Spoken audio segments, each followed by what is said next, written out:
le pi tha dan na ki yan hi lo hi chon se ki si na so pi tha na de na kal bi la chu na zaw na a hin ba ngi tu pi tha na lo hi ya ji gam so a kem ki bol tam pi ku se ki bol tam pi a boi na chlai cha mi na chon se na ki sa mi dia lo na a ka he le amazon pi tha ki ge tu se na pi tha a ge hi lo hi tu na pi tha ni pi hap ti se ki ba hi yo dia na I ti pi tha jam te mi se ki ba hi ane kha ho ding a long ki pao min tin ai kha lo ho ding dunia pa na he na he tan na he zo zo le na nei le ye ba sa na pi tha na hi ding ai za ni la za lai se yu chu e ma chon se na ho pa tin kwa ma pho ding tu se ba hi Calvary le cross le Jesus tu ki se na ba hi Jesus min zong ki pa lo ba hi wa na na lu ne ding zo Jesus mi za la hi John ko so mali chang ko na ai lampi tu ta chu le hin na ke ke a che lo pai ma pa ko pa hum ko a ti yo cho se le ki si a ka a nu ya I ho a chu van gam kim pi lo ba ni ye cho lo che le se na pa ti ko chan na le van gam lama pin tha na de na akal bi wa he na cho se le ki si do wa ko ma ma chu van gam nu the lo ni na ni cho se le ki si do wa chu pin tha na a ba na chu ma ni ya tu jamnya kamru na suna ka se jo pi tha na ni hi khat ta sa pi tha khat ta ka pi tha ka ti pa chu I chu hi ai jamnya lai se jo ta sa pi tha na hi tu na se ti na ka pi tha na hi a ha pi ta jo ta sa pi tha na hi miem ta sa pi tha ni pha la lu ni ki ngai to na sa ngin a ha sa in til pa lo yum chan da on ne sa ilong chan na ga pai ha ki ti bong til bai de se lo ni I cho cho si the part lu na hi I cho cho hong ki cha ya ama cha hong ki sia ke wa mi cho si ka hai ti hong ki he do tin le khu hi na tu ki se ti za ai ke cho pa the lo pi de ne kur se pom tam ti ka na bol so bin kem bol na hu na tu present ka na bol na a di lo 2015 seminar ka ka si na sadan ka ki si mi am cho pi dia lo na ka a pi ta an ki ya pa so kaya ino na sa taa kakisi na khan mi ka na pui hir ka hin mo do ai hir na sa na ba hir ta di ka het pa na pati do pi ni ga sei le 2015 ka chi chu mi ngai lu na ka chan America Southern Baptist Asia mi pastor di zu pastor ka ho lo me interview tam ti am ke interview bo lo he Minutes of this sharing ka din na ako ni pastor pan sila pastor pan dahil ay boy ni ko na ay mga in ka muna kanunga ka gyal ju ki ha ka unang hotel ka na kung tampi hui na tu na sikil pa he ka gam na ka sikil na tu chu nga ka tu he no pati ni pi ho ni ka gam ni de na sikil ka America ke ka boy mo ko tu sikil na sa tin ni atim sem na me ka gam ni boy mo kati kalau itu kalau phone kamu kilian kita kamu kini deh. Jadi apa nafsu? Bagian itu kesedar sistem nak keheret. Bukan itu kesedar sistem nak keheret. Kalau nak setai bagian kau kilian nak kani deh. Minta pina bukan itu upah. Ama sasan keheret jauh itu bagian itu pina jangan nak. Dia tu ni. Bagian nak kita ni. Toh dia keheret tu kita pina ni. Ito na din mo na ating set. Pagyan na lang ang nagsilang ito ay kung di kong Amerika pa sa atin. Kasi ka sa lang kung hindi ko nakamder ka. Ay maging pagyan ng Amerika ay kuhipon. Kami kasala kamathin mo. Zulis sana daw ay kisangol mo. Azidal haan kisasabay mo. Hindi ay kadalele atun sa nahi. Gete dapat yung nagatot talungan tayo sa.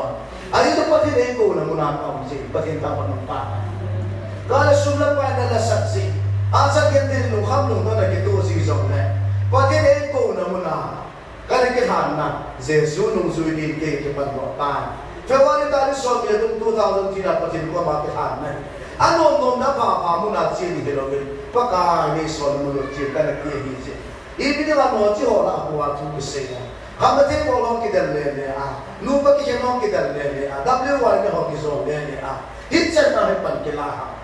tôi đi này lâu sẽ đi buồn tôi đi tâm bi rồi cái đó là cross cái mà cross làm cái gì đấy và cái lâu bi là chẳng ta hay nó rồi sẽ cái đó bằng hông mình cái gì nó anh đi buồn cái mà chúng chẳng thu và thiên thu cái sinh sinh lại à rằng cái là cái chuyện gì buồn là nếu chẳng có cái gì hết na và thiên lâu bi là cái rồi đấy tôi đi mà sao mà Jesus nó là duy nhất chứ nang ma John phật là nang ma buông thế này nang ma hết là chỉ là duy mấy thế na biết thao bôi thì là nó ham thế là gì đi này làm đây thì mấy thế là nó ham mấy thế ấy là nó biết là biết thao bôi là cái thế thao bôi hết là chỉ là kiểu là sáng ta ấy là chỗ thu cái xe bao rồi nó là ya nó tôi là muốn làm abu à nó biết thao thế thì mà giống cái nó lại hết chưa gì rồi là biết thao nó không có thì hơi cái bol ngay thao bôi à biết thao nó không có trong cái bol rồi thì mà hiện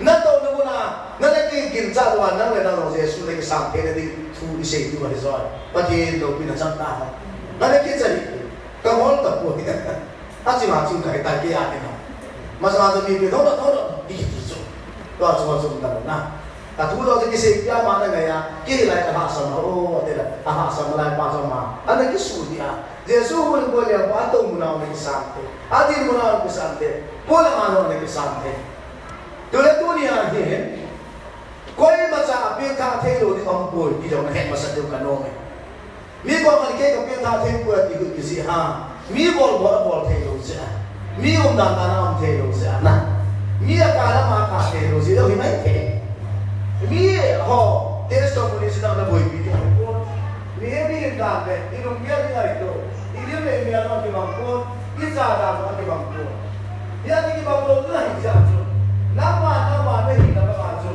Jesus này cái sáng bên đi vào rồi đi vào đi cũng được Hallelujah cái gì đi biệt ta nó biệt ta có là phê liền đi hình ta nó hình có là phê liền nama hình ta nó hình có cái biệt ta nó là cả cái là ngày bốn tiền gần như cái là ngày bốn tiền gần như trong đây là ngày bốn tiền chỉ biết nó biệt ta tiền Hallelujah giờ biệt ta nó là hạ bốn ahal na sa pinta na chon sin mat kisan ti kan bangi ha de ai bangi isi na sa pinta na ba na chu lagaw pinta na me isi lagaw pinta na pa chu ta san na ti ngam ba ta ti chu ga se no me isi hitin cái trời bao là kìm rồi nào vào gì rồi thế là chỗ tôi này lúc lúc tại ngày đi vào cái xây rồi na listening hỏi ta này à hỏi ta hết chuyện à ý là thì mà cái gì vậy à mà sao biết đây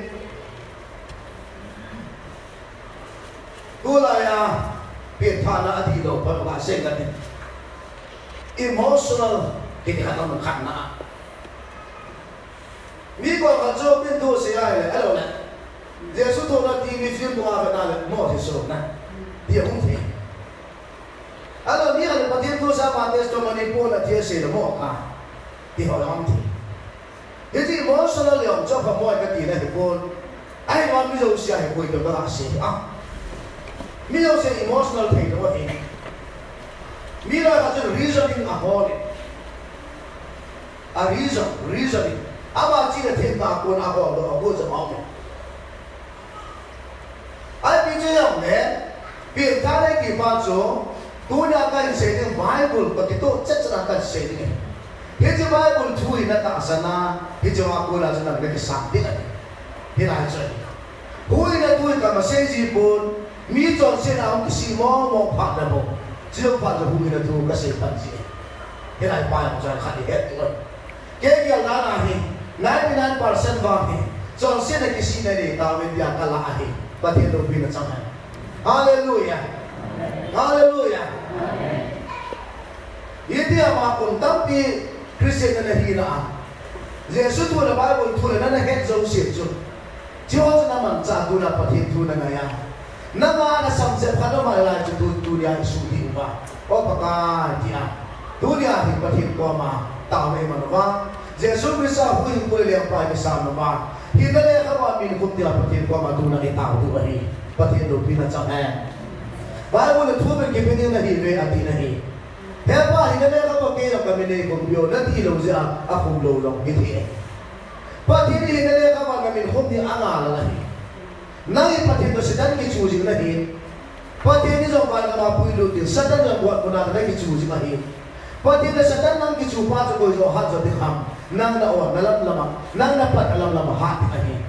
Pagka hinale ka ba kami na ikumbitan na hindi ko angalan. Hallelujah. Pati ni nang hinale ka ba min kumdi da nang sayo. Da malala itila ka kumdo na angalan so. Hallelujah. Hallelujah. Amen. Yo ko ngi amen tiong kisilu na. Hallelujah tiong kisilu se perde. Mi na kim na vela halgam ta no ne tiong la ya. Isa tiong hoi ki khong ta se kina. Ai te ba da se pi gen la. Sa te thang ba instrument ko pi gen la. La ba drum set ka ma ta ta ni ka te ko. Ela ba drum set ka ma na ko. Asam sa ti ba. Drum ni ke. Yung mga gula sa tiyan mo bang like kita ho bang namin siya kauhan ng akala dami kakabang kaakong lang ako. Warsi ho bang kaabuan lang. Music ho bang kaabuan lang so. Na sa atin so music that no instrument that no may ang ko ni so. Ata na ha. Okay. Nagajina nang majesuhit ina. Sa buong ko mo ba lo tulay.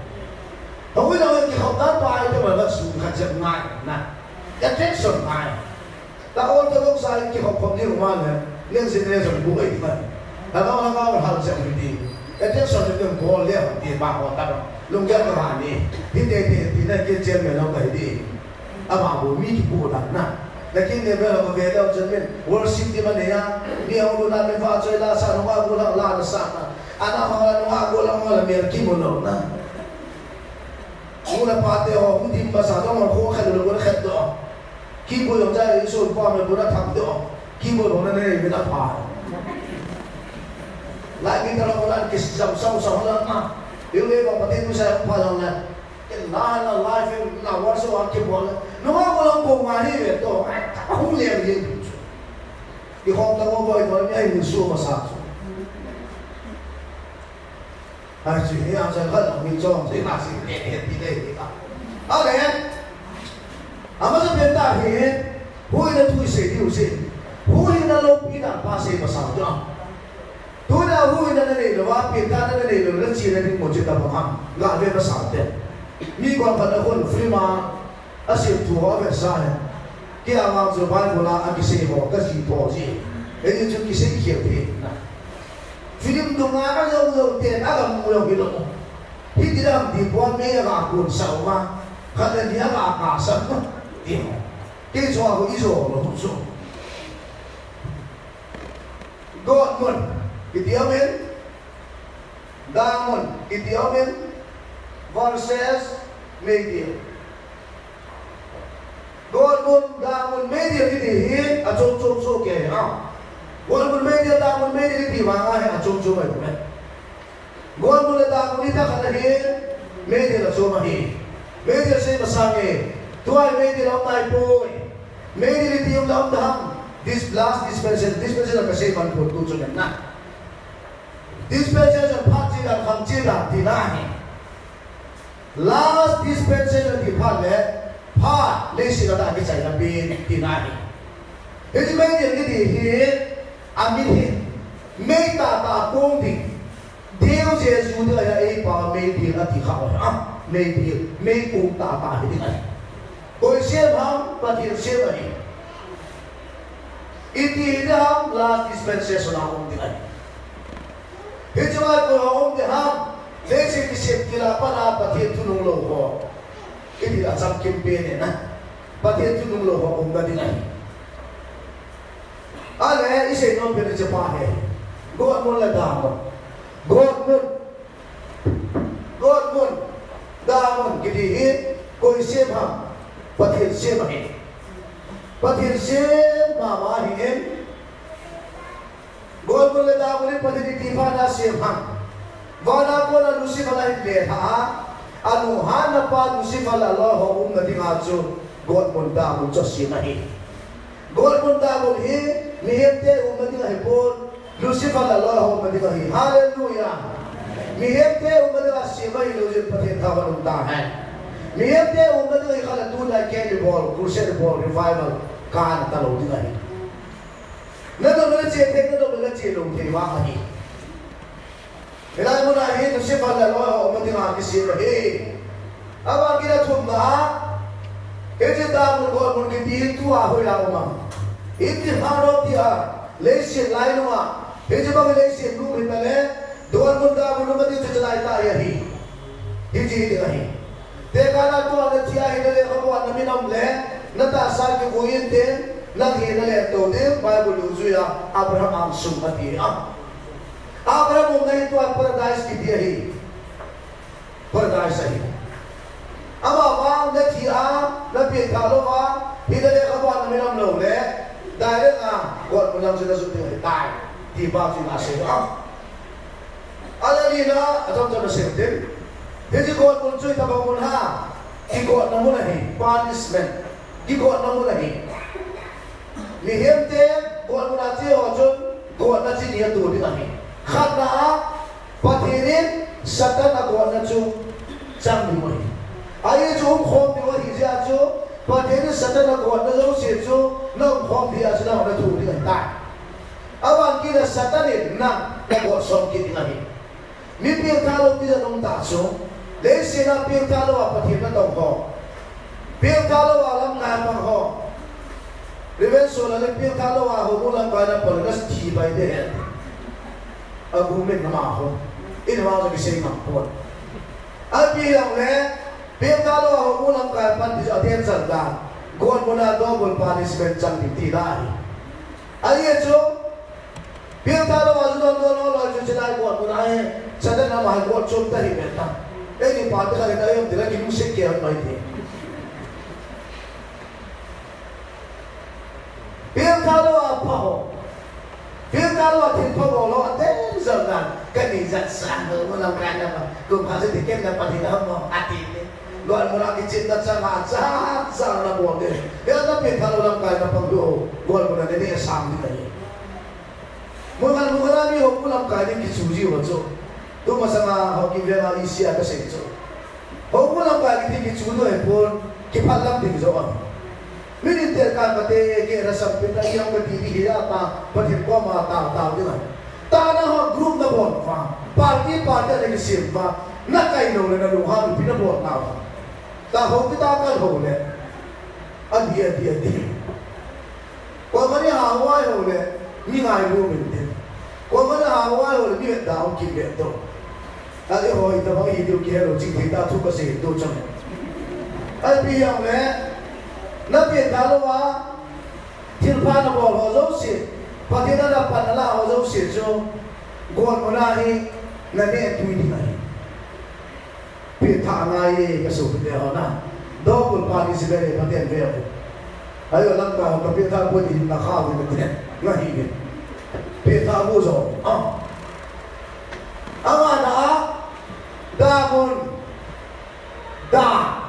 ita mamuli daham amuli kisi kita ya cocok kan kisi sabe ita kibol patin kita lain kada sabe kita ko kibol patin lo past tense hilai pun luzo siya kada sabe ati apat kita dengan hilajun damun kita Tunda kada sudah kanin sa, or di kono kanin sa, tiyan kita natin kanin sa. Ate pia mau tiyan palo mau, gula patu mau lo, kagisi apa ka, tula pa gula patu mau natin tinso. Gua muna lehe pa kagisi, ati mapachok talo di yaso, damo kiti. Nete pa, aha. Napitalo le, rep sa lahong kale, tuna ka tu si Zosi, gua muna atawi ana tula, atana ngai kiti. Ngai kiti. Nazati, kalau saya orang usia tua nahet, nak ada ni usia dua bulan sih. He dapat juga ngkai dari pun, nahet aku nak ni ingat cuma. Pasal dan butuhan nak kamu, kau di kampung nak kalu telo kawan. Kali apa kawan ini? Abu tu kau semua kawan ini. Pak itu tu nak awak pada pita tu ni. Nahet kau mai biasa kawan kalu tahu dengan. pa Jesu nei chu vanoi to ki khem na ti chona Jesu he chu ti Jesu ai ti satan no he no sama min he a ki ti ma ki cha go na rep cha na bon na a chi ru pa ti za ki ti ki bu chona chúng ta Giêsu là yêu sự bạn nó cái gì là cắt đấy, sẽ tất yêu sự cai lâm thì đi, ama họ Giêsu ở đây thì đâu, nó là cái đây thì Hallelujah. Giờ tôi nói Giêsu cái gì ta nói bên, Giêsu đây hậu bùng Hallelujah. Các bạn hiểu không? Tôi nói apa đấy? Giêsu đây, hậu bùng thì nào đây? Giêsu đây hậu bùng thì đâu? Giêsu đây hậu bùng, Hallelujah. Giêsu này hậu bùng hậu chú, cái gì sẽ nằm đâu? Cái cái mồ rồi, cái là sắm bên, cái hạt mồ bên, cái mồ bên, cái thiếu số. Giêsu này hậu rồi chú, có sẽ nó ngay đủ hóa hi này, cái ta biết.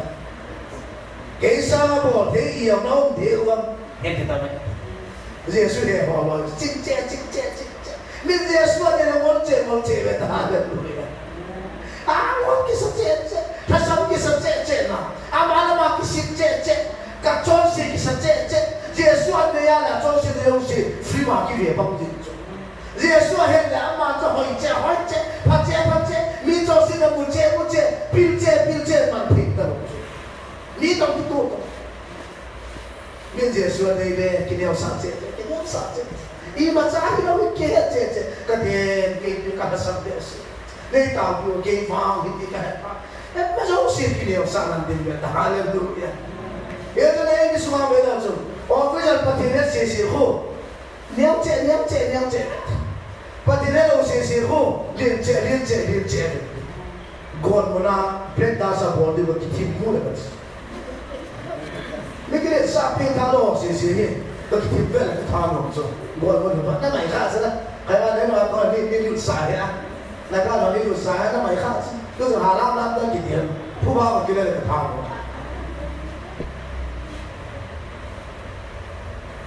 nếu các bạn cần cuộc sống chất lệ à nắm ta chỉ anh ông thở rồi thì mấy cái đó và thế nó cho rồi đi má bị hiểm lộn xuống và thế nếu mình có thể nó ra làm chỗ nào anh này vẫn luôn lòng lên và thế nó bị người ta xây toa kai ko building cho toa tai ma cha lo dia da sa ma sa so bi dia pai de ho ni sa bi cho ka lo he chama man te pugri a pala si si cho ke mo la ka chi ne de mo so bi so bi ka de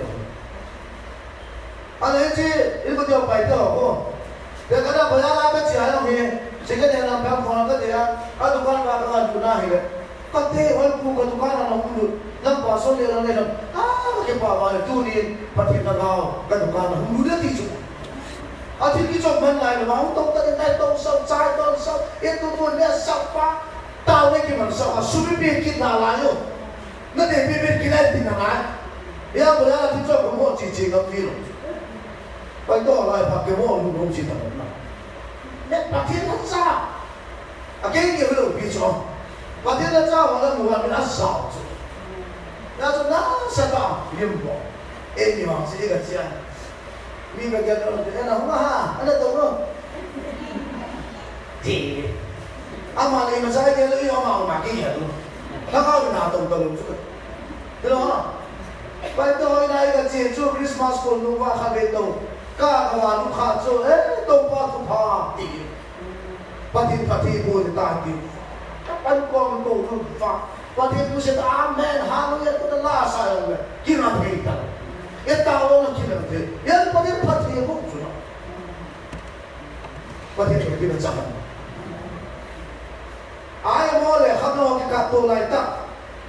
Adi mo lang pala kahong, habang ako kem, may katikapatang kapatang lang ta, pati last batch kanta, tourist kanta, bisa nagkawan po kahong. Apa sa ako lang sabiyo siya ako sa pera po sa dolar siya kaya kato na papasol kaya nga sa ako suli na chini ni nga idami na yo lagi lang kikato ya awa pasol ipitol mo siya mahal ka ikay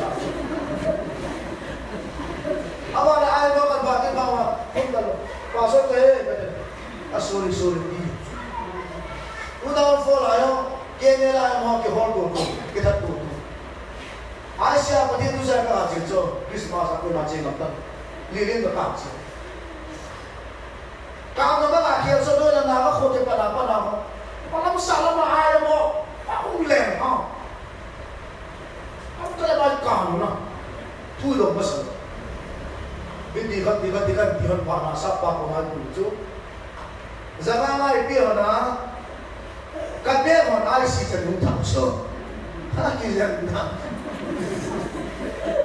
nyolo ni dia mana mana itu baik dia minta dia tak sama seperti itu tapi pun sudah tahu nah minta sudah pada tinaga asyik itu oke kita sudah pakai kau pada itu semua orang yang minta matangkan tinaga asyik itu dia ayam lelah juga pilih boy dapat pilih pun dalam pada nak tidak Minit kalau kepada orang tahu deh, nah, kepada kita orang tahu, lui dia orang tahu deh, apa sahaja kita pihak beredas, kita hasil tahu tu, kerana saya salah lah, hanya dia bilang buat mana, sudah nak kita copet, kita copet selesai semua, beliau nanti dia kalau musik tu, kita copet dulu dia, tapi dia mau tu bisa pakai, dia esok tak dia tahu sih.这些关系什么都做些嘛，他们没看东西都不对，别看有呢，呀，你那个谁多，那个那说到，你不能，那嘛在第十位，我把你改变了，我你提不了，对吧？我先说我大陆的书，不会的出来一点的，这是那个下海体比来肯定拿来，还有那个看。mà chỉ sẽ bay thì do là qua là không thì vậy nó thì cái nào mà phân điều cái nào mà thua thì vậy anh chạy là ông thằng họ với anh rồi thế sao họ bé bị phạm về tiền này nào để họ đi ăn đó thế cái hiện thế thế này cũng làm số ông dâu sẽ quay mà các cái phải thì thằng họ đã số cái ông chỉ tao mau đi đi ham đi ăn đấy lệ dia lah ini dia lah buồn nói là ini buồn nam ini itu buồn nam ta sắc đa dan so 446 degrees Celsius asal Bible of Revelation boiling of sulfur so sulfur di dalam itu sulfur so boil lagi nanti asal cul peta bahon itu dah buat munda bersak kebab deh sudah itu chemistry yang kina है science साचो boiling of sulfur so 446 degrees Celsius here the 446 degrees Celsius का वो अभी तो asal में di 31 alam itu ना 31 lah apa itu yang sabda itu suakim balai ada lagi lah kita jadi besok bila gua masuk minit kalau orang terus dengan sadi अब आगे ना बोलिए electricity blowing complete darkness smooth itu Leksi no jadi mati so, leksi no jadi elektrik di mana talo, nah power supply talo, mau mati di mana kita pun nah kita pun. Abang kita mulai tinggal itu dalam dapur, sensor lah. Kita ke hotel, dah kini hotel kita mau talo ni. Ibu jauh sini galpa ini mana? Setan hol yang gambar, setan hol five hol empat. Itu lah ibu ni. Tu ni tu lepas nak teh. Mun hasa setan Allah mengugat pada siapa tu. Nala ke yung tinggal lo dosa Yesus Kristus. Haleluya. Pada itu pun sampai. Setan ini dia hal macam. Misal Brown kita kan medical doctor. Ama anu ni Kristian dia. Ipi dia mah setan ini akan luhajo promotion dia. Setan ini akan lusuhan atau utang biasa. Kuntung aku pintar di sini mungkin kita. Ada sebenarnya saya tak tahu apa. Itulah pada itu saya pada itu tahu apa kesesal. Mi pajak na. Tilpa tilpa kesesal God pun kita kesesal. Buat itu. Bagi dia lagi God pun kesesal. Itu cuma suatu kita. Oh, kahit lokasi tadi orang kesesal. Loh, tak. Jika pada itu, kita cepat boleh God kesesal. Kaki lupa. Pada zaman ya cho gon mon da mo ni satan gol pho na ni hi chi se pa na satan no hao jin mi ho ai mo sa ji abang loi na abang loi ta se na pi si til dak sa gon mon da mo ni se pa le mi na ngai thana cho na le pon na ma um pa satan ma pa so hi ya cho dunia phat masahid gon mon da mo ga se je ma ni ti te lo se ko ba te hi ti gon mon da mo na zo se cho me de la ki transform di tu na le te to na me de la ki transform di he jo ba gon mon da mo na zo se cho van ba he la pa so he ya jo ti no de la video me khaton so ti na he dia lo ko se po he phat ma so ma ki phalam sim na ho ku da to na ba pu ve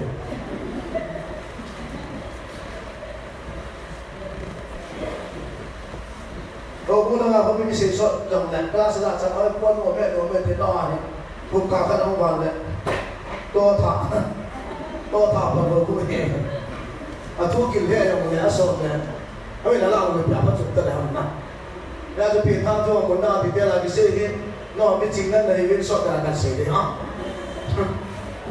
chop pe na ka se e je lam pi to kon mo lam pi pe lo na ni ai ja chu hu hi na lam pi ban lam pi ki kha na hu hi na lam pi na ti sa chu hi cha mun chu i chi ta lo ni jo lam pi ni sa chu he lo ha hallelujah ala ke no chu na ha na se ma chu lo na ke ho lo na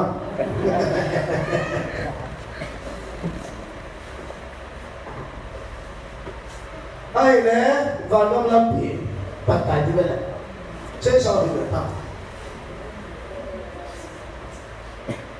và năm năm thì Bible hiện bắt hiện đến và năm năm thì khát bụng sẽ Adam sẽ buồn hiện ra sẽ cho quên ăn siam Giêsu ăn siam Giêsu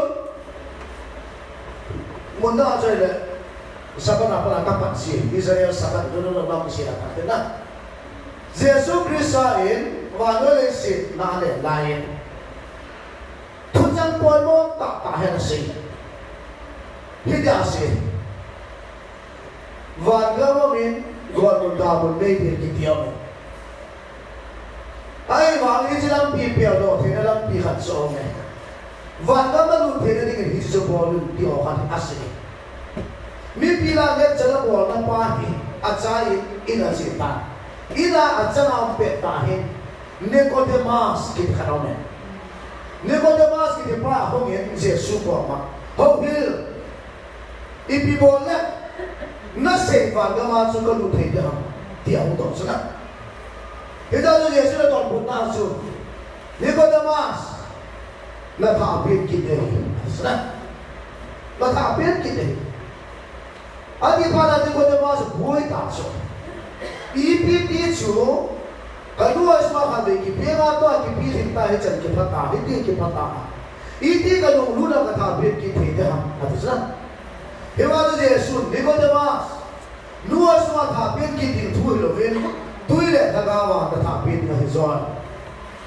Hiji hizon buntut cang kerana cang buki kai. Apa sepinta ah, hewan kau nak sekau nongcung. Biệt tha là hiền, coi mò am, coi mò lô hấp thì, ama sampai na invent lepas sampai na.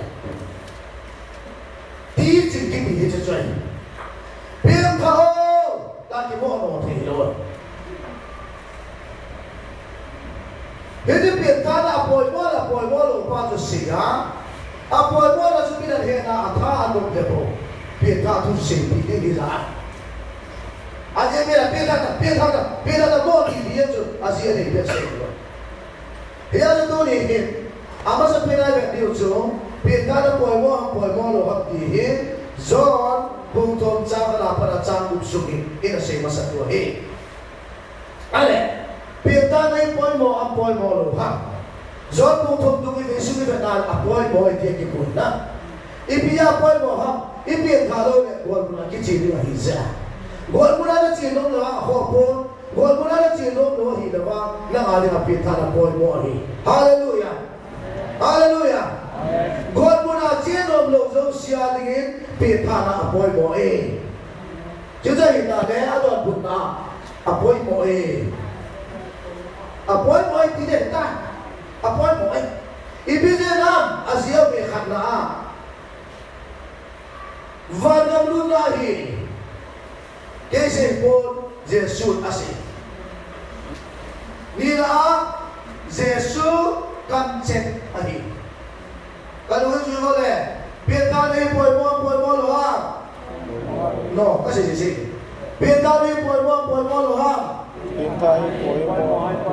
Apol boy. Asi so. Vanam lu nahi. Sule. Jesus kancet ahi. Okay. Pinta na boy mo na si pinta sa khatna vangam lu na atang lu siya. Ani na midang si be na chung ngai ne the. Jesu mata kam che na higa ki ngai ne the lo. Hiya chu pinta na boy mo ki tie. Do ni hin pinta na boy mo na he ta nga taw te. A pinta na he ta ki he taw te ka na lo na. Pinta na boy mo ti he na le aba na he do pe ti na ta so. Aba na iti pinta da ti se dio. Athum na chu pinta na pi ti se di chai ye dio. Aba ya pai dio na. Lagaw pinta na pe aba. Kasi ba na. Aha sa pinta sa pinta na pa hi. Chon se ki sia mai. Jesu ngai chat na. Til ba ko lo ta ha mai. Aba na min kho da na mai ta. Tasa pinta na wa amasa. Hindi tasa niya ang isudi din ta na chon sila kasi ni pan. Tagaw pinta na chon ano masuya. Tagaw pinta sa nang lagi bol de kapon pati tagaw ko di ay ta. Apa ya? Dia adalah siapa? Mi pan kalau atas din kum tampi ka na hole na. Ana tihilan siya. Apa ya? Apa ya? Ay ne. Ani na. Iti pinta na tise pa gid wa yun. Beta na boy mo ta le apoy mo kan su apit thali dan ki beta sa na kiren nom ta sa iti beta de ham he chau so so thum da jesu na se du ni beta ne ki di he ke mar ka lo ka ka phute ti lai pot ke ma de na na se jo he pot ke beta ta na beta de le ka se the pot pati ta ka na to ni aba wa koi jong ne beta na thuan se ya Bibili kalau hidup pemfelo di lain. Bagian itu dia baru tuh segala baru bini sama siapa sih kihir cinta. Ya contohnya bagian itu sih kalau dia yang koyo, kau mau buat apa? Boleh tuh masih dia kau boleh tak? Biar dia tuh sih cinta lo kium tahu. Ini biar dia yang kihir pelo kium tahu. Mia mo kakak mo nuye pinta la lam ni ki unda lo. Itu tu. Bible la asyik jadi dia. Pinta na munda ki lo. Ya jawab tu. Ini pinta la ta la hat tu ya disuna. Ni la lagao disuna. Ini tu yo ini ko khalen. Baktai chat ko hisaki tawe akho dan. Baktai chat chu hui le kiem ma yo. Lalu kita ambil bicara, betul kita ramai ti. Kalau cuma dulu dia, kau apa tano, bapak sekolah nanti, free. Bapak sekolah nanti ha, bandung kaya bola nanti. Dia mana Yesus tak sana, hui ulah kita sepala bapak salah tu. Bapak salah tu kita dah hipot, ambil kan bapak salah. Haleluya. Hijau yang cinta. Ini ada cuma tu yang dipahi. Bakta saya hidup dah sudah lagi hi. Ini ada cuma di kau kan tu dipahi bakta saya hisap. Tu lagi kita kena hitam. Mimo hidup deh kapun. Bible lah. Water in the Bible di Google ada beta.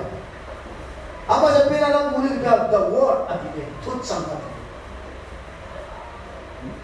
Bible la tu itu tiga sedap tak ada tu se na hai tu ni je biar zon bukan sang khada tu tu tak sa perin mie masoi iwala ampa Jesus sigani hallelujah zo mama le ke na chon ke ma hidap tu kari ke ma ka pe tu do thalo se tam sa ta lo la ye chu hidap tu la kari Jesus ama ta tu ki te ka ji mai hallelujah ya tu ne ma tu se pe hi baptize ki sa ki fukur hi lovin Jesus ama le ama express aki bol na hi pati do pina champa ini peta dalam apa sepeda Yesus ini peta itu Yesus apa yang tinggal na amin saya dolen tui anak kau apa amin kira tui anak kau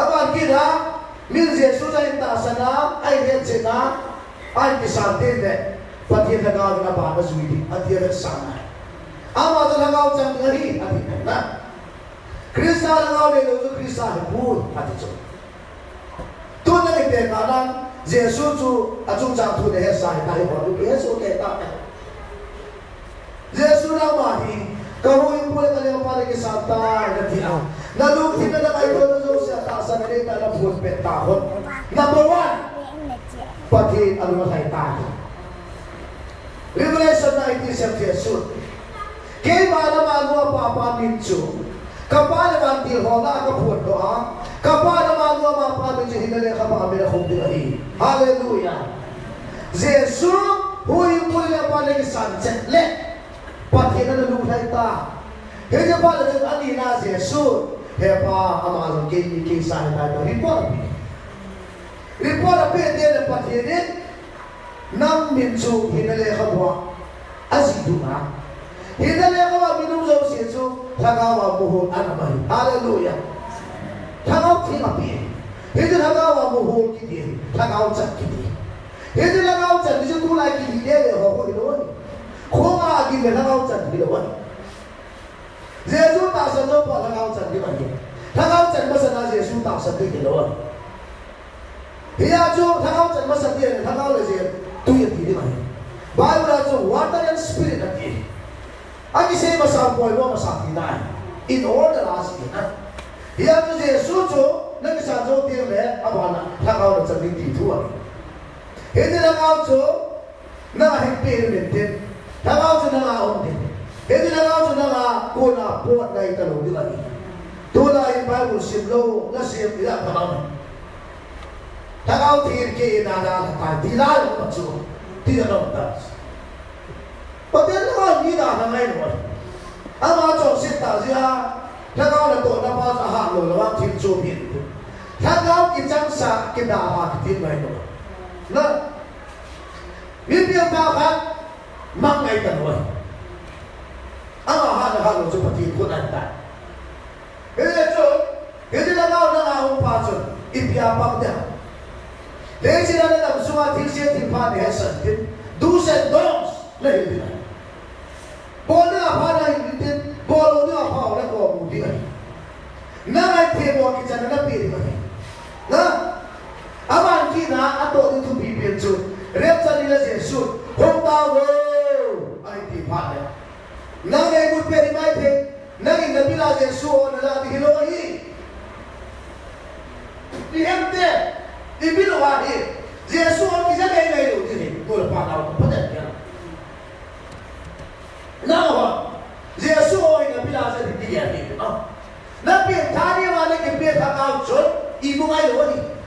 Ama tu Yesus orang sah, awak dah luar awak dah pacu, Yesus kau mampu ni, hiji ni acu, kisah ni. Haleluya. Hiji lang awak ni loh, yang dah pun punah. Hiji lang awak ni loh, yang dah dipati loh ni. Nah, hiji lang awak cun, nak Yesus kau mah, nak pun ni mana tu. Tu dah tu masih yang soal dalam masih bukan. Dia lagi di bawah ko tangkai kau. Pada salam sedih tu kau. Kepitan dia sini dah cakap dia, pasti dia kata wala loh, pasti dia nak pergi macam nah. Ia so kalau buat dia ni, apa buat dia so betul. Tu dah itu pun kita kasih notsu. Pasti dia nak orang pajun, dia jadi kawan putu dengan lagi biaya.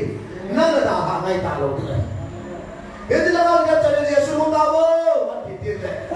Awak dah luar berpasa buat tu, hiện giờ chúng nang là lục kham batu đâu nang liang to thì là gì đâu sao na bùi to thì không sao lục bồ mà hiểu là mình thấy ít thì nào thì lại chơi hallelujah hiện giờ tôi đi hiện giờ là bao là tôi chơi là thằng và thế là đam mê như xây nên giải cái xây dựng ta và đã thế này lệ phát hiện ra hiện là thằng nào mà bị này thế cả anh em họ đi là đâu bị bồi thế mà cái chuyện là sát tan nô duy đạo phàm này hiện giờ là cao cha thì là cao cho Allah đâu bị hiện giờ là cao biến số nó ta sản phát là đang lấy cái bên này thằng cao phá đi đi đâu bị nó buồn nó ba adam này bây giờ buồn là cái đó thằng cao mà chụp hiện là này hiện giờ là cao cho nó chẳng bao bộ mà là hiện phát hiện ra và nó luôn thế đi phát hiện đâu bị nó chẳng ta Dua lagi kita bangun muda pikir kahir. Pasal kalau EU pilih kahir dalam so, I feel the ball, nah. Pasal kalau feel the ball sih so. Tiba mana orang apa ball dah long le, ball itu tidak ball, orang siap dia tu. Oh, pasal kalau EU pilih nah, tiap ball cat nah, lang pilih nah di pas. Jadi kalau kita berada feel the ball, kita pasal kita faham macam ni dia bukan jalan tu. Pasal itu kasi alaga bang tampi, sudah tampi, kani tampi, api thaya bang kamu juga itu bisu. So maka tadi kamu yang lu juga itu bisu. Tiap tampi kamu bolsa, saya mereka kamu bila bang kamu juga itu. Hagau tinggi orang di feel kamu bolsa bang kamu lagi dia kan. Pasal kamu itu, haleluya. Ini so ini tua ya jangan air pakai orang. Lu dah做也挺难，莫把他莫别别他莫老把就栽培这种。Ipi aku tu, ipi dia tidak cuma. Itu dia cuma aku lah. Oh, bayam tak salah Allah lu dah sana. Itu dia mau apa? Kalau saya kata, biar tanah itu hidup. Apa yang tak mahu diri, pasti nak apa? Tu bila dia balik ke patah main tu. Okay, tapi tak kaya dia. Nanti orang mana kita tak main. Aku lagi apa yang malah, mana dia main. Kasi proses ana na nang counseling to Pilipinas. Hallelujah. Jadi lang ipiham Krista sagao. Yesus natasan sauta ne Yesus Krista sagao na ngaundi. Hindi sagao sa he. Krista sagao na yung Krista hipon. Krista hilo jo ko na chip nahi. Krista sagao na ite na digin Yesus na ne ngai. Na? Achai na. Biar thana he ipimomo ha.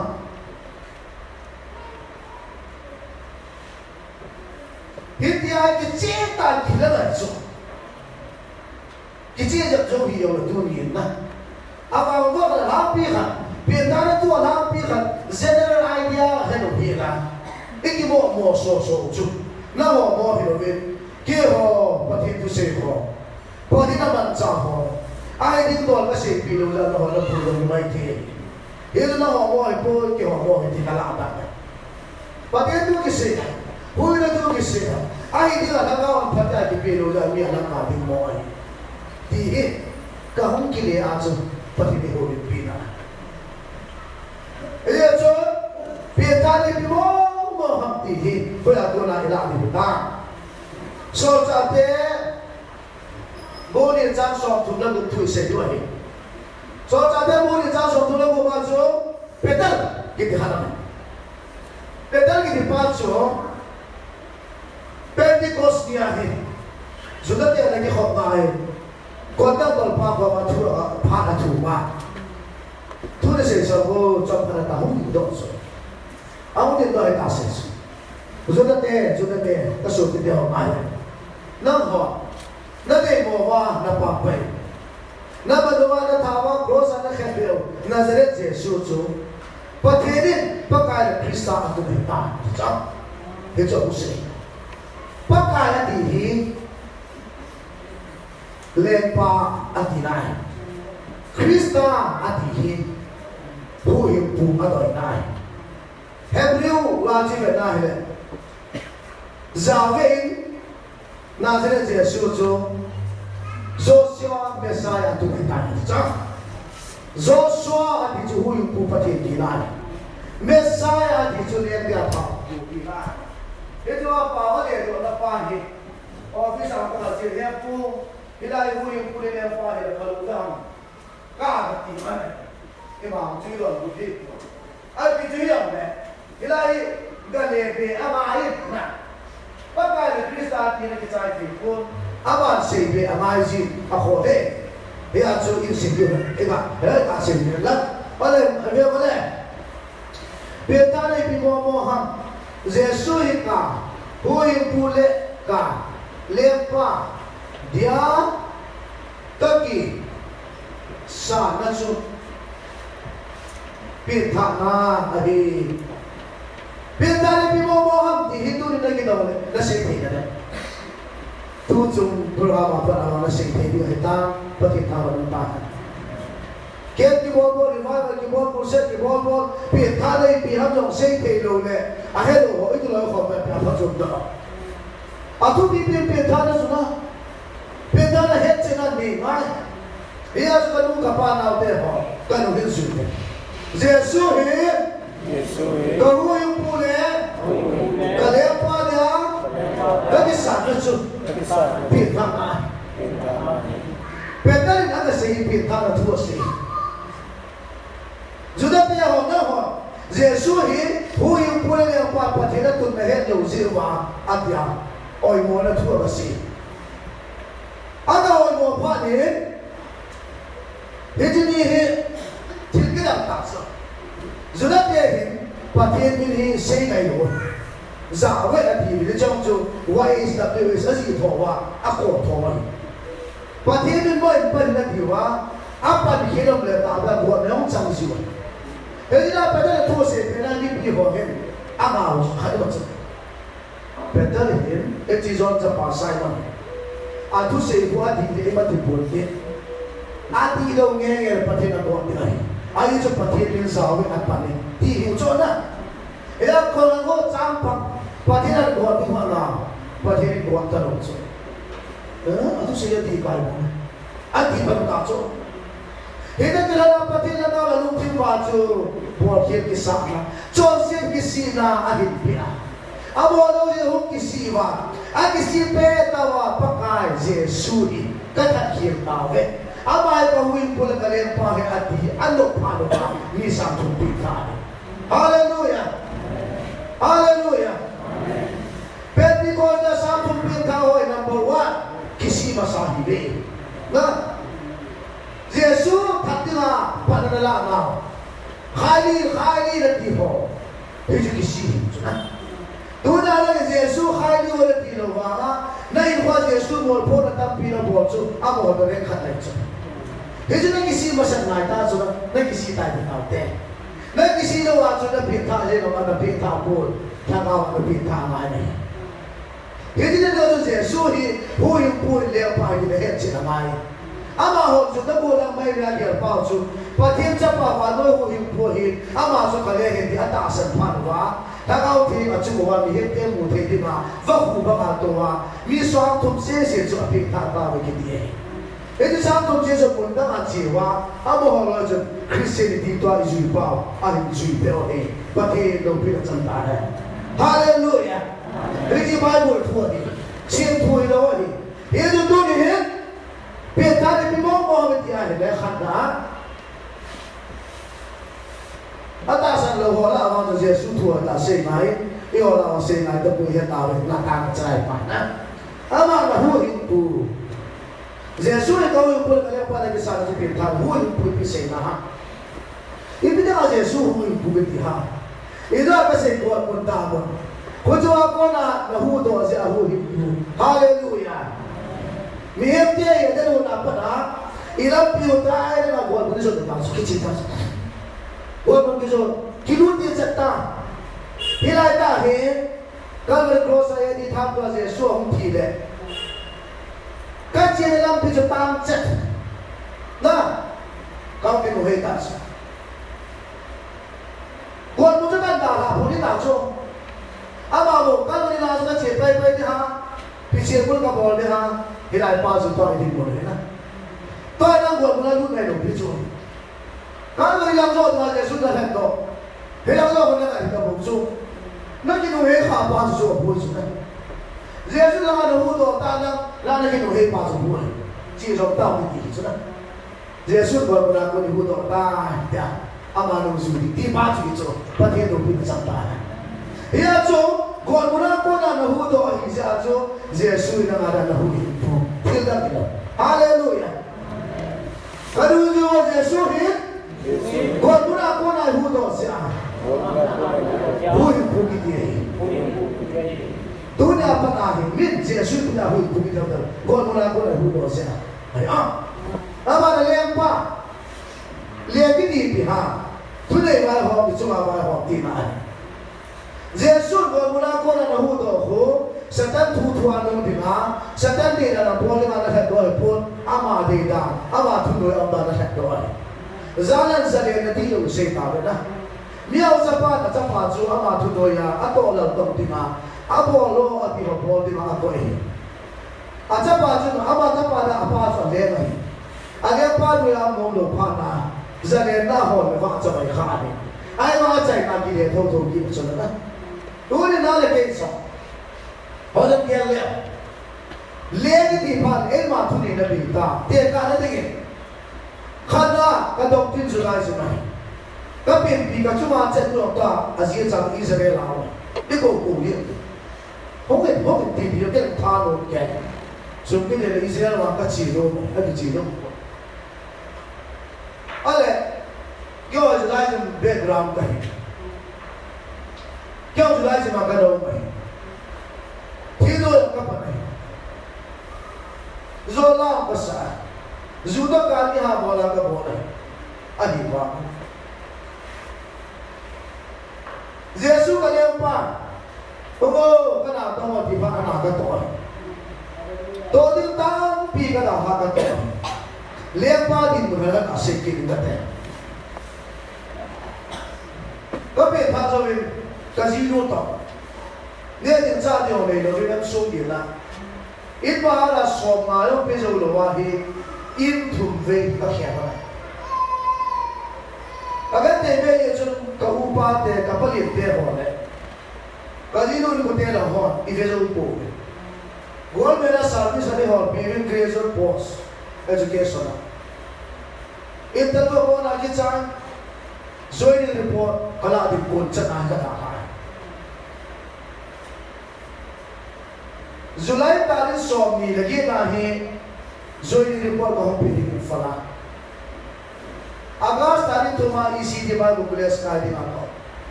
Bible class entrance test ka bolle kapas sami ka ni lo ja emission to bol so tala. Bible lagi kayo enten ke pas sang ni. Hilama sang som dum lo na din phaya kung nai tung tung ta. Imbara so ma pilo lagi no do jinke. Jinka de dio bilala ke ho thu ito chabai gam ta. Sa tu ma wen tam te na he kyo isia ga. Isia pasor pachla la ba wo sim do ta na ma de an to. Ka che ne tari somi la gumnia azilia phazo ni report ki pego kele mi khat to bon ni aboya ko el ko adalo ka boy ta le dina ka do e ko ani paka ka ki pa full time ana la bo de ba ko shifting di la mo dai so ke pheje ko me sa ne pe to ta de ta ye je ko sa ha ka shif do pha le na na to la ta ki ha lo ka Kaka luna ni, patila ka may pilang sonso. Pagka nagkipay ka tigol pa, kakipay kakamapo at hekaroso. Pagka hindi nga namin hukiti sila, hallelujah. Pagka hindi nga namin. Full time na tong din natin kakipaki. Zini ko apaya yung fala, sabi so hindi po, sipong kati. Bago mulas ka nung ka na nakatong takakithanso. Kanawa siya niya. Kamu ada tak ada ke sana. Itu kalau gari itu kau kisah tak. Tu ni nak cina bikin nak kisah tak. Bukan dia. Kerana orang orang kan get pas.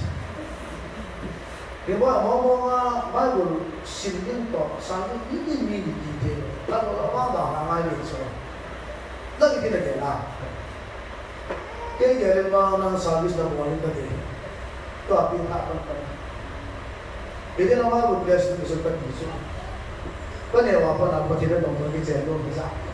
Ko ka tayo dali. Kasi ang lutso na. Kasi kita tutuka. Ina ni at sa mula bago ko les muting disibay bese. Kuya sa na kasi na nakakata ka mo sa taas sa natin. Akit pa nang sa. Pati taman. Ina kasi nung so, kaya ka nung napita wa so le. Asabi sa body tuliso. Kaya pa rin po na tuloy. Isip niya bago ko les sa bago sipin di tuliso. Hoy ang ka siyam kaya mga tuwa ka nun so lele ka hinay. Ba't ito pinasanta?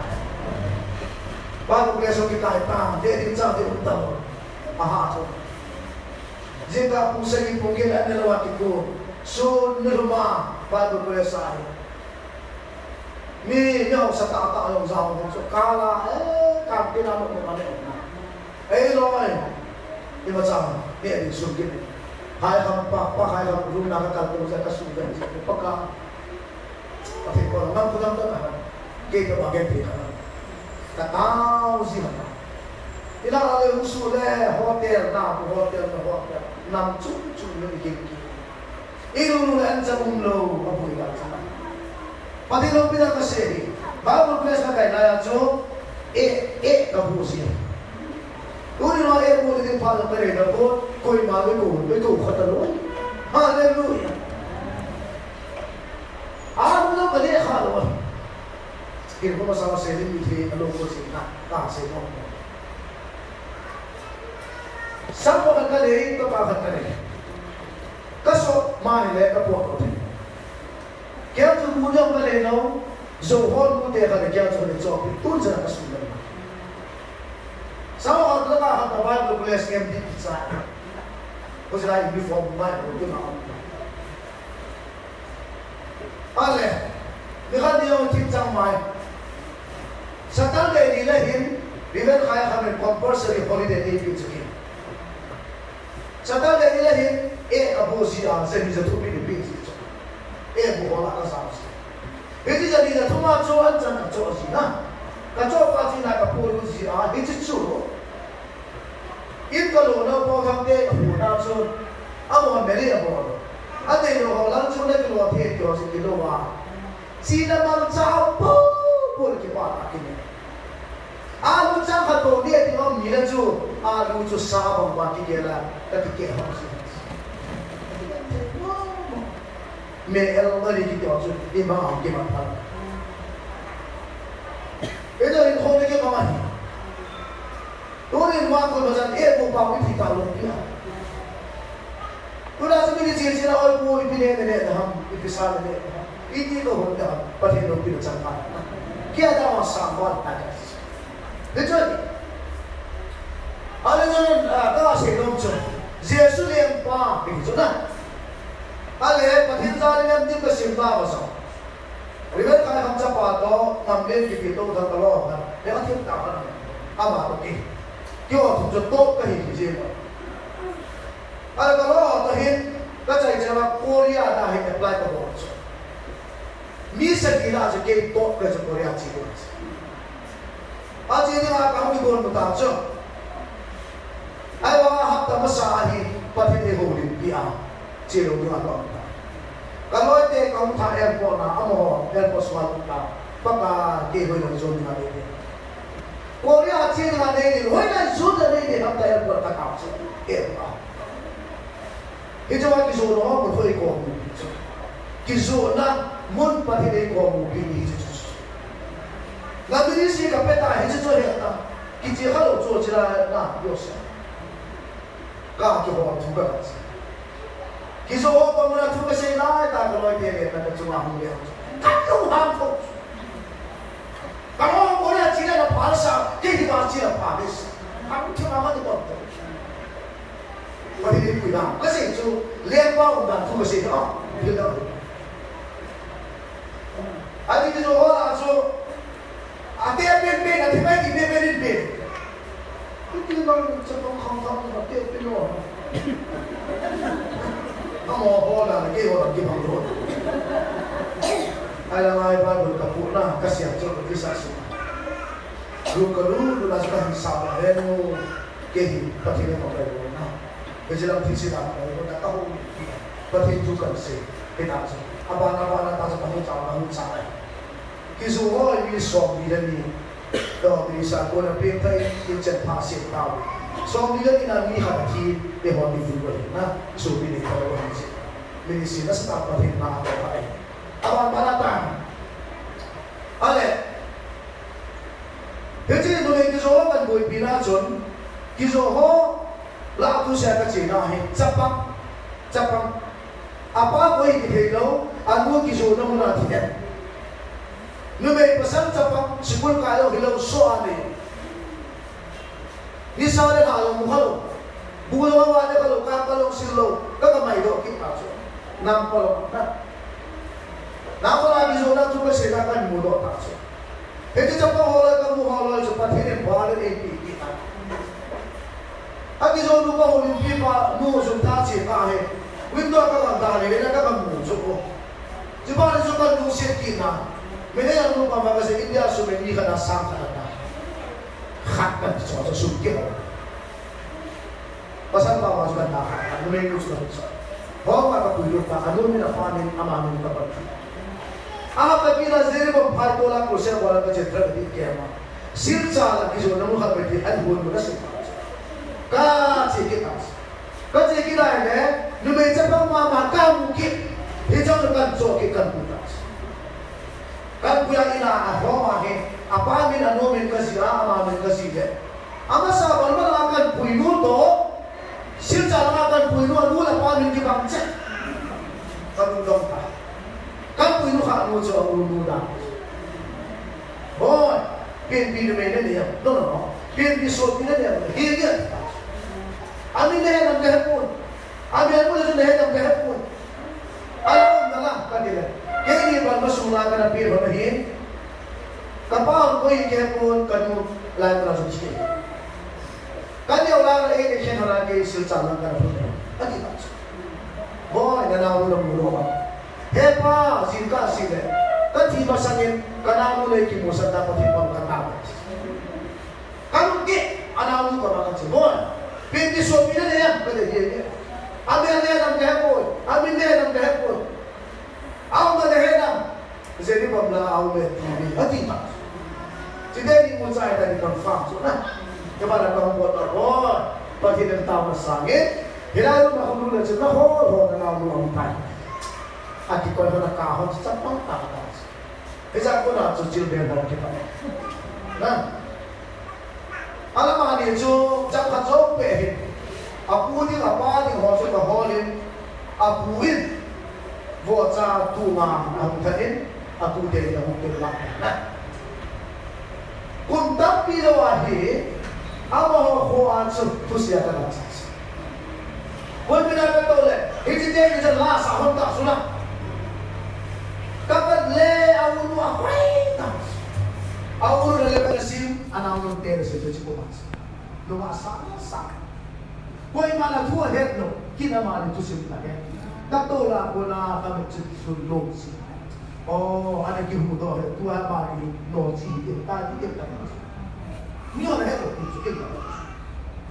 Kihet kana aputo ko pa. Sa ka do ba patin ka ba. Na. Tuan patin sa na mali so ano nga hantang lekha ng BNB sa simata. Pati no pasal ay bukan sa isip do na. Pati no pinasamtahan. Jadi siya mo ke bo si aso.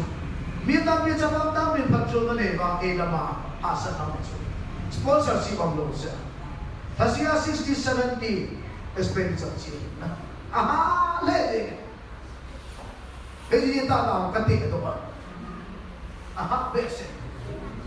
Ale, kung masaling gumapa ni pipi, balang pakat patin pikita. Lempa ni pipi sa no kiniti. Kaya ay siya no. Hindi ka lulit at leway ni number 4 ni Zudon. Sat-sat kay Timsi. Kutsura ko ay po nang tusi mga kaman mo. nang pamacang hatun sa nang ako kisim panuwa amo umadi inumlo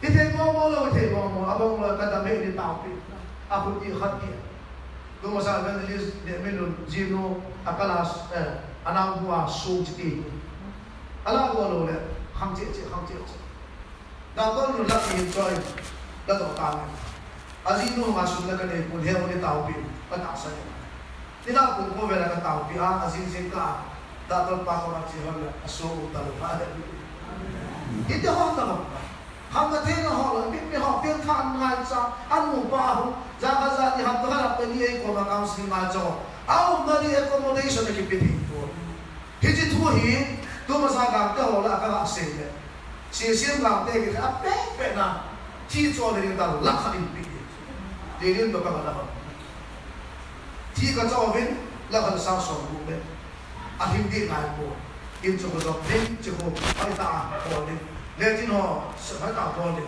ham te ho lo chu counseling ma cho hi cha bi ki ko te ni na e do pa ha do te ding no pa ko te ni ya hi counseling hol kha ko ka pa ki hatta ma sa so in sa ka pa na ta na ne ya do na a ki bol zo se hi va na ko na ipa ka jesu ilem pa polo ati ho ki bol hi e ma no ga ta di le ke india tam ta lo Malaysia na mereka hak so akam dia. Malaysia kita dia so na panai ngai sang ni. Ka ba le na so me, pa ni ko na so ma hi sia ke mun da akam the. Ka sai nom chu je su i liang pa ni ngai na. Dia su liang pa ni ngai. He dia su liang pa sa hi tiang ta hi le.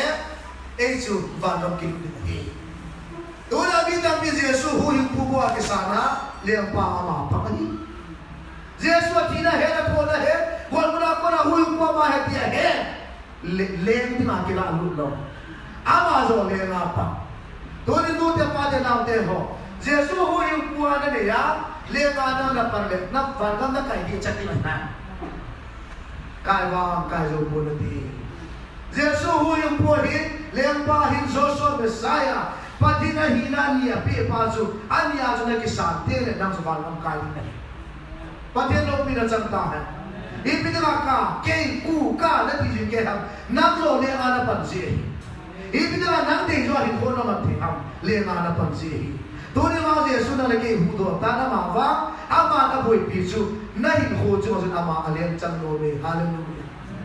Je su na ma alem chang ta na ti di ni chu wa na hin le kha ba na ki khom ni. Patien lo pina chang hai. Ba ko chang ni le tu se ke khan na. Zon ko thom chang song lo aje chu pa ni ba wa lo ngai ko yo na ma ta san chan chu mak ta lo ton so ni ke a dei the ni na cha pa chang ka de ta pa the ba lo cha su ba pa the ko pi ta ha he ji ba lo cha se hi pa the na ta sana ai so na cha pa na ta san de van ga ma zo na man tha ta lo din na u te te di a hi ani na zon mu so ba li chang ko na jesu na se Lapi tuta sudah hendak ke kia cilo koi mapa ko marumpoi pakai dopi na chanta hai.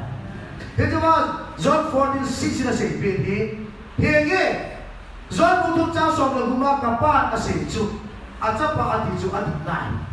Vanam lapi ka hinai di chu Yesu confirmation na bola. Vanam lapi Yesu jipa sa sin. Abi mo ni cha ke na lusin mana ta san wanga hui nga mahitawe lusi patiri baba wano lusi na ngai bulehin aja pacha kan betai di cho sinan na lusi bana patiri aja pacha kan behi ta san wanga patiri na pi aja pacha na ta san ja chu na su cha dinan na chon pat wang la hoi wang chi wang lo ba patiri na lusi ja na pi pa chu na ki khut sa na hi le nang chu api ta ni ati na ta san ta se de ni hebra la ta san ana to be ti sa he ti ta san ana to ati cha number 1 Jesus na ta san le ama nang chu a le va ho ti nang ana to ti nei hallelujah ani na pathi ni mi he te ta san na ho me ani me ti he ya chu bible Nata sana soal kamu te cahayo le. Aga ala mol kitol mau de ti ho. Amol kitol mau na ti pun. về cái ta sân là đeo cho hạt giống rồi lên ta có bóng pin thì mai thì là cái ta sân là ta sân hốt cái nếu chẳng cái ta sân ta và nó cái nữa thì đi thun luôn đất ta sân là nếu thì phát hiện hiện sai hallelujah đất ta sân là nếu thì phát hiện hiện sai ở đây là rồi mu sọt trang cụ nắm ban Giêsu hi thì là cô đã thâu độ môi thì ta sân lên asu cho đến này ta hallelujah Giêsu kia là thia thâu độ hết ta thì chúng ta sân là bao giờ van cái mà asu cho bị đi hết chứ nào thì trong Bible tôi có say trong lý do theory thua này hết thua là ta sân đi ngay chạy là bên van practical rồi mu sọt trang so dia cho sụt ra nó đi ngà chọn phần nó đi ngà lúc mà ta sẽ đây sụt ra đây là kama phun đó kama phun Giêsu đã phát hiện ra bà mua hình thì là không đó ta thì họ chú là kama nó phun đó thì phát hiện demand anh và nói như thế mà Satan mà sang Giêsu kia đã thia không đó thì ai cả huy bu cái điều phải thì chú phun tới thì chú hallelujah Giêsu nama kau yang pula kali apa di kesampai nanti lihat patut kita itu Giêsu apa kau beripot boleh hingga lekha buat kami nomentin nami nak kau jauh tiada hal tiada pilih minatin tak kau tiada jangan hidup jalan nak pun tahu di kita patut lo pilih sampai haleluya tahu nak mengitimet